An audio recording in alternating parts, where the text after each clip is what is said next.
Venezuela was once one of the richest countries on earth. Oil flowed like blood through its veins. Money had value. Food was not a luxury. Today, people weigh money instead of counting it. Children faint in schools from hunger, and millions have escaped their own homeland. This did not happen overnight, and it did not happen by accident. This happened under one man, a man who inherited a revolution and turned it into a cage. His name is Nicolás Maduro. Act 1. The Nicolás Maduro Moros was not born into greatness. He was not trained in elite academies. He was not a general. He was not an economist. He was a bus driver in Caracas, driving through crowded streets, listening to the anger of the working class, absorbing resentment, frustration, and hope. Maduro became a union organizer, then a radical, then a believer. He believed capitalism was evil. He believed the United States was an empire built on exploitation. He believed socialism was destiny. But belief alone does not create power. Power came with Hugo Chavez, the shadow of a giant. Hugo Chavez was not just a president. He was a storm, a charismatic revolutionary who promised to tear down Venezuela's old elite and give power to the poor. And Maduro? Maduro was loyal, painfully loyal. He followed Chavez everywhere, as foreign minister, as vice president, as disciple. While others doubted, Maduro obeyed. While others questioned, Maduro defended. Chavez noticed. And when Chavez became terminally ill, he made a decision that would change Venezuela forever. He chose Maduro. In his final televised message, Chavez spoke directly to the nation. If something happens to me, choose Nicolás Maduro. It was not a suggestion. It was a command. A nation holds its breath. In 2013, Hugo Chavez died. The country mourned. The streets cried. The revolution trembled. And Nicolás Maduro stepped forward. He won the presidency by a razor-thin margin. Half the country doubted him. The other half accepted him only because Chavez had spoken. Maduro did not inherit Chavez's charisma. He did not inherit Chavez's authority.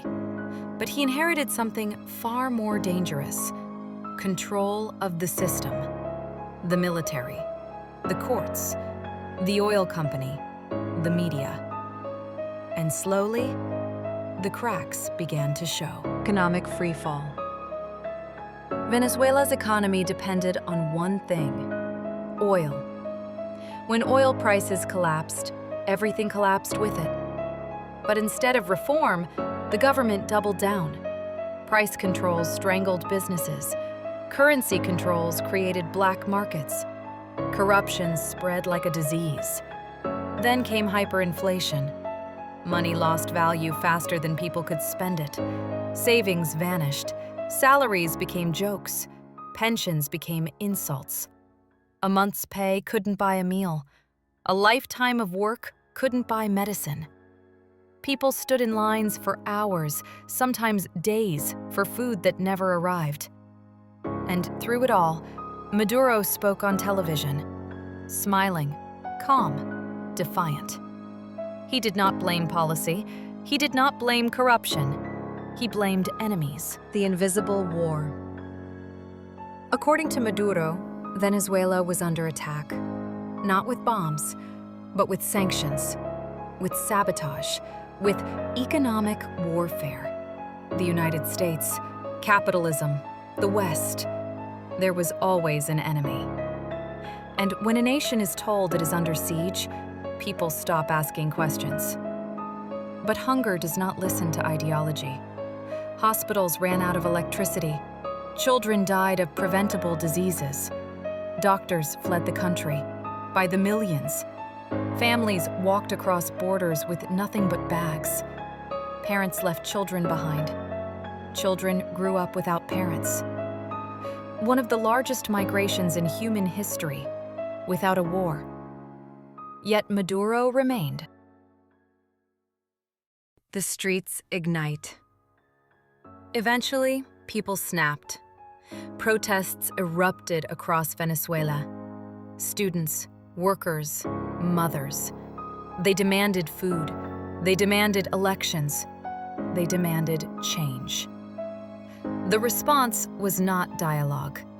It was force. Tear gas filled streets. Rubber bullets became routine. Live ammunition followed. Protesters were arrested. Opposition leaders were jailed or banned. Others disappeared into silence.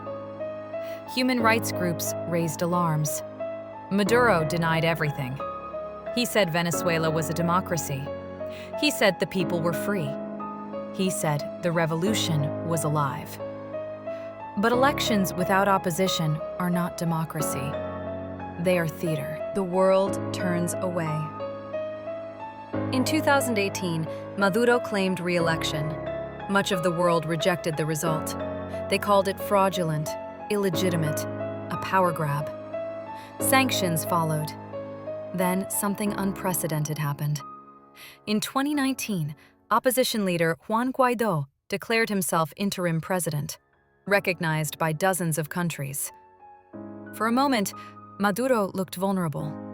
The world waited. Would the military defect? Would Maduro fall? He didn't. Because power does not leave willingly. Maduro still controlled the guns, the courts, the oil, and most importantly, fear. Survival at any cost. As isolation grew, Maduro found allies: Russia, China, Iran, Cuba. They provided loans, fuel, technology, and political cover. Enough to survive, enough to endure, enough to wait. Maduro did not need prosperity. He only needed control. And control was absolute. The mind of a ruler. At times, Maduro appeared detached from reality. He claimed to receive guidance from Hugo Chávez's spirit. Once, he said Chávez spoke to him through a bird. To critics, it was absurd. To supporters, it was symbolism. But symbols matter. They create myths, and myths justify power. Maduro no longer ruled as a man.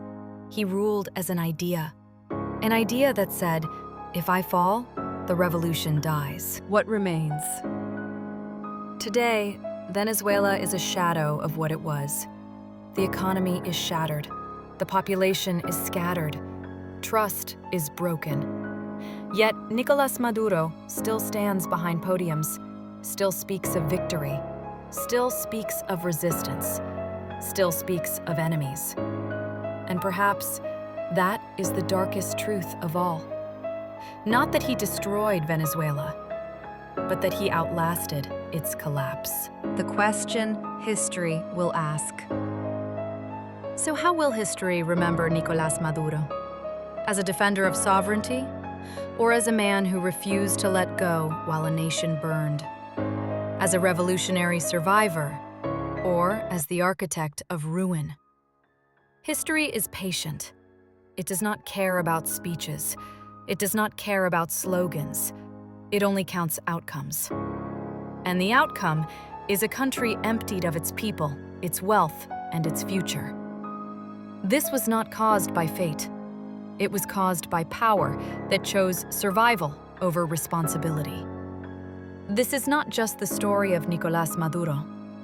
It is a warning, because when leaders stop listening to reality, reality does not forgive.